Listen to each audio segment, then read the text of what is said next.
Teachers, in order to check your Windows device for updates, go down here to the Windows icon and press it.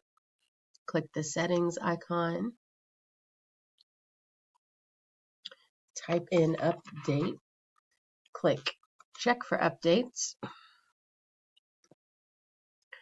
This is telling me I'm already up to date. If you're not up to date, it will be red until you need to update.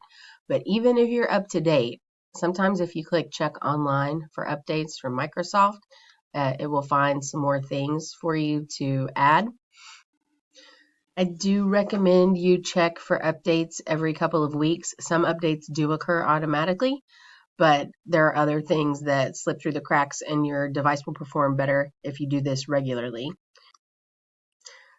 I also recommend you do this at the end of the day or before you're leaving for the weekend because it will take a little time to install everything and your device will restart at least once, possibly multiple times.